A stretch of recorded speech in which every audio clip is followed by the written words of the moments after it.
أعزائنا المشاهدين في كل مكان، وعلى هامش حفل تكريم الإعلاميين وحفل النقابة العامة للعاملين بالإعلام بمحافظة المنيا، كان لنا اللقاء من قاعة إيزيس والإعلامي الجميل المتميز الإعلامي الدكتور سيد محروس والأستاذ علي يوسف. بنرحب بيكم. أهلا بيك. أهلا بيك يا فندم. الأول السادة المشاهدين بيستغربوا الإعلامي الجميل الوسيم لابس الكاب ليه يا أستاذ سيد؟ والله يعني هو بس احنا كنا يوم الاربعاء اللي فات تم حادثه كده مش ظريفه، يعني تم الاعتداء عليا من قبل 5 مجهولين تحت منزلي، ويمكن زملاء صحفيين غطوا الموضوع واحنا لسه متوصل لحد دلوقتي للجناه، ولكن ده بسبب المواقف الصريحه والواضحه الخاصه بالجماعات الارهابيه المتواجده. احنا كان لينا زياره الاسبوع اللي فات لمحافظه العريش، قلنا فيها احنا بنكسر الحصار على ابناء العريش، ورحنا مجموعه من الفنانين ومن السياسيين ومن القيادات ومن الكتل الوطنيه المحترمه اللي بتحب مصر، رحنا وقلنا احنا بنكسر الحصار. ويمكن رجعت من هناك تم تكريمي على شجاعه كل من راح العريش، لان رحنا في اليوم اللي كان فيه الحكم على المدعي محمد مرسي، واللي كان قتل فيه الساده القضاء الشرفاء والسائق اللي مات معاهم اللي كان موجود معاهم. والحلقه اللي فاتت مباشره انا قلت بعض الحاجات اللي قلت احنا معانا مش نازلين انتخابات ومش هننزل انتخابات، احنا هيبقى دورنا المرحله الجايه احنا والناس اللي عندها المعلومات تمام ان احنا نكشف الطابور الرابع والخامس والسادس كمان، مش هنسمح لواحد فيكم يخش البرلمان. وفوجئت في اليوم الثاني او اليوم الثاني مباشره وانا نازل من منزلي تم الاعتداء عليا ولكن احنا بعد 24 ساعه من هذا الاعتداء رجعنا وركبنا وجينا مع زمايلنا الاعلاميين في المنيا نقول لهم احنا لسه واقفين على رجلينا، احنا مش احسن من ولادنا ال20 سنه وال25 سنه وجنودنا اللي بتموت من الشرطه ومن الجيش، واحنا عندنا استعداد نموت برضو وعندنا استعداد نضحي بدمائنا من اجل هذا الوطن الغالي، من اجل مصر قلب الامه العربيه، مصر ام الدنيا، تفضل مصر ام الدنيا. هي دي الرسالة اللي الإعلامي سيد محروس عايز يوصلها للمغرضين والكارهين نهوض وتنمية المجتمع المصري، ولا دي رسالة عامة من الإعلاميين وإحنا يعني مجتمعين في قاعة إيزيس بمحافظة المنيا عروس الصعيد؟ إيه الرسالة العامة وإيه الرسالة الشخصية اللي أنت هتوجهها لهم من خلال هذا اللقاء؟ والله يا كل مصري شريف تحب هذا الوطن، تعشق هذا الوطن، عايز بلدك يتبني، عايز تلاقي صحة كويسة، عايز تلاقي تعليم، عايز تلاقي طرق، عايز تلاقي نظافة، عايز تلاقي بلد، عايز تلاقيك مواطن كويس، اسعى، اجتهد، اشتغل في سلبيات، لان في الاخر احنا بشر، احنا بني ادمين، احنا مش رسل.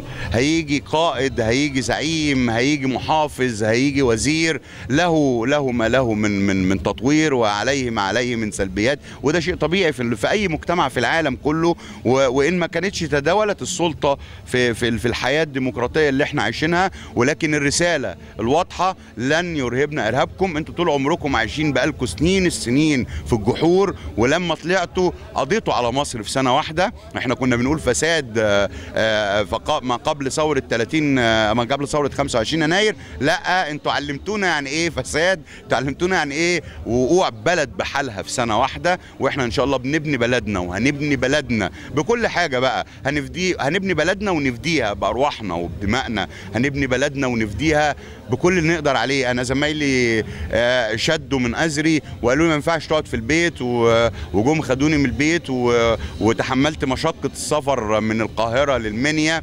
ومتواجدين في وسط زمايلنا الاعلاميين مش عشان تكريم ومش عشان حاجه، عشان نقول لهم رساله. احنا مشينا في شوارع المنيا، مشينا في على كورنيش المنيا، امان في منتهى الامان، غير ما يطلقوه الاعلام الممنهج، الاعلام اللي بيحمل اجندات معينه، في امان وفي كل حاجه. قالوا لنا هيبقى في عربيه تامين او عربيات تامين من طلوعنا من القاهره عشان معانا مجموعه كبيره من الفنانين والاعلاميين فخايفين عليهم، فقالوا هيكون في عربيه تامين، ما كانش في عربيه تامين. وجينا دخلنا المنيا، بل بالعكس احنا نزلنا الشارع ومشينا فيه وتفسحنا على كورنيش المنيا في امان. نشكر الامن في المنيا، بنشكر السيد محافظ المنيا، بنشكر الساده الاعلاميين، بنشكر النقابه العامه للعاملين في وسائل الاعلام اللي النهارده بعتت لنا دعوه بالتكريم. بشكر زمايلي اللي شدوا من ازري وقالوا لي لا ما ينفعش تقعد في البيت وما ينفعش ما تخرجش، ده انت تخرج وتوصل لهم رساله احنا اقوى وهنفضل اقوى. الزميل سيد محروس الإعلامي المتميز، هنرجع لك تاني ونسأل الأستاذ علي يوسف ونبض الجماهير. إيه حكاية نبض الجماهير؟ عايزين نعرف، ودايما الإعلامي بيبقى مقدم البرامج بيسأل، مش متعود يتسأل. أنت شعورك إيه ونبضك إيه النهارده؟ نبضي ده شيء جميل جدا، إن أنا مكان الناس في وسط الناس. برنامجنا نبض الجماهير يعني بنحس بالناس، يعني بنشارك الناس همومهم وأحزانهم ومشاكلهم. معانا الإعلامي القدير الدكتور سيد، شفنا قد إيه الحادث اللي تعرض له، وفي نفس الوقت جه عشان يؤدي رسالة الإعلام. يبقى ما فيش حد يقدر يقصي أي إعلامي عن دوره أو عمله في مساندة الشعب المصري. وبنشكر القائمين على تنظيم هذا الحفل، وده شيء كويس جدا ان احنا نيجي من القاهرة ونستقبل الاستقبال الباهر اللي اسعدنا واسعد كل المصريين.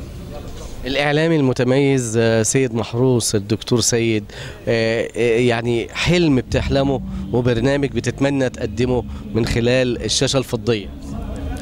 والله انا يعني هو زميلي العزيز بيقدم برنامج نبض الجماهير، وانا كنت بقدم برنامج على قناه مصر البلد نبض البلد، واعتقد الحمد لله البرنامج كان يلاقى استحسان من الجمهور كتير، وخاصه في الارياف، لان كنا بنلمس مشاكلهم، لان النبض ده نبض جماهير، نبض بلد، نبض شعب، نبض امه.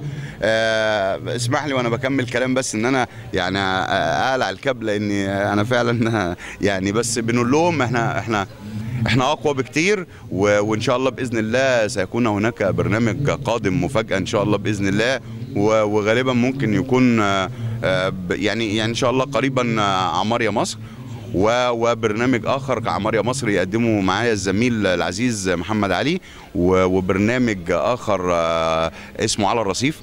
على الرصيف دي فكرتي، وان شاء الله باذن الله على الرصيف هننزل الناس على الرصيف، هنقعد معاهم نصور على الرصيف، مش هيجوا لنا الاستوديو واحنا اللي هنروح معاهم، واحنا اللي هنقعد ونقعد على الرصيف ونتكلم معاهم من على الرصيف، نشوف حوادثهم من على الرصيف، نشوف الست الغلبانه اللي بتبيع على الرصيف والراجل الغلبان اللي واقف بيبيع على الرصيف. الافكار المجنونه الجميله اللي بتعجب المشاهدين.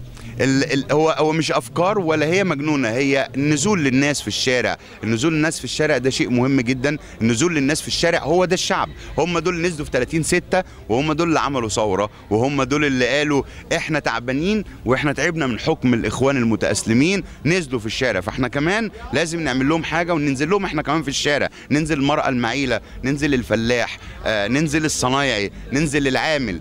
تحية للعمال المصريين وتحية لعمال العريش اللي تحت هذا الضغط. احنا روحنا شفنا قد ايه الضغط اللي موجودين، ومع ذلك ما وقفوش الانتاج، ما وقفوش المصانع. وانا بناشد من البرنامج بتاعكم النهارده ان احنا بنعمل عرض مسرحي اسمه جمهورية هيهات، تأليف احد العمال في غزل والنسيج في المحلة، الاستاذ ناجي حيدر، مع مجموعة من الزملاء في اتحدوا يا عمال مصر، والكل ايد واحدة من العمال. عمال مصر طاقة، وقود إنتاج، وكان وقود للثورة لما كانت في ثورة. فلاحين مصر بنشدكم، بنشد على أزركم، عايزين ناكل من عرقنا، عايزين ناكل من عرقكم انتم، مش من عرقنا احنا، واحنا معاكم قلبا وقالبا. كل ست غلبانة، كل رجل طيب، كل مواطن مصري مجتهد عايز يقول حاجة للبلد ديت، يقولها من خلال إنتاجه ومن خلال إيده بشغله. أستاذ علي يوسف، وإحنا في حفل تكريم النقابة العامة للعاملين بوسائل الإعلام، هنقول إيه للإعلاميين اللي بيتكرموا النهاردة، واللي ما اتكرمش هتقول له إيه؟ بقول لهم كل سنة وأنتم طيبين، وإن شاء الله اللي ما اتكرمش السنة دي يكون معانا السنة الجاية ويكرم بإذن الله. كلمة للسادة المشاهدين من خلال هذا اللقاء هتقول لهم إيه، ورسالة خاصة هتقولها لمين وتقول له أنا بعتب عليك؟ يعني أنا مش هقول بعتب عليك، أنا هقول بشفق عليك. مهندس ابراهيم محلب، بشفق عليك، بشفق عليك قوي كمان سياده الرئيس عبد الفتاح السيسي، المواطن المصري اللي بيحب البلد دي، واللي تحمل على عاتقه الكثير والكثير، نعلم ذلك. ولكن هناك اداء في الحكومه لازم يكون متميز شويه، لان الناس كانت تامل في ذلك وتامل في ذلك، ونعلم انك تحت ضغط شديد. بقول للمواطن المصري بقى، كل مواطنين مصر، يا مواطنين مصر، مصر دي بلدكم، مصر دي بتاعتكم، اخرجوا بره اعرفوا ايه مصر. لو خرجتوا بره هتسمعوا من بره، هتسمعوا من الغرب، هتسمعوا من الدول الاوروبيه مين هي مصر. مصر دي يا جماعه ام الدنيا. مصر دي حضاره 7000 سنه. مصر دي حاجه كبيره. ممكن زي ما قالوا كده ممكن تكون فقير بس انت في بلد قويه، ممكن تكون محتاج بس انت في بلد غنيه، ممكن تكون يعني بدأت تزهق بس ما تزهقش، لأن كل فرج أو كل دي بعده فرج كبير، وإحنا منتظرين مع الرئيس عبد الفتاح السيسي فرج كبير كبير كبير. إن شاء الله نحتفل معاكم تحت قناة السويس هذا الحدث العالمي. استاذ علي، النهارده برضو من خلال هذا اللقاء وانا عارف حاسس بيك، هتقول له الله يسامحك، ومين اللي هتقول له متشكرين؟ بقول له كل واحد اجتهد وادى لمصر، وبقول للناس كلها اللي حاطط ايديها في ايدين بعضها عشان تنهض بمصر بقول لهم متشكرين. بقول للمتكاسل والمتخاذل بقول له انهض وفوق وقوم، عشان احنا داخلين على مرحله عمل، عايزين نحط ايدينا في ايدين بعض، عايزين نجتهد، عايزين نعمل عشان ننهض بمصر، عشان مصر تبقى احسن من العهد اللي فات، وتبقى مصر هي المستقبل. بكده ينتهي لقائي مع الإعلامي الدكتور سيد محروس والإعلامي الأستاذ علي يوسف. بنشكر لكم هذا اللقاء، ودايما مجتمعين في احتفاليات قادمة. شكرا أعزائنا المشاهدين. لا يسعنا في هذا اللقاء اللي احنا نشكر ضيوفنا ونشكر لكم حسن المتابعة من قاعة إزيز بالمنيا عروس الصعيد. أتمنى لكم دائما وأبدا الصحة والسعادة. كان معكم محمد حيدر.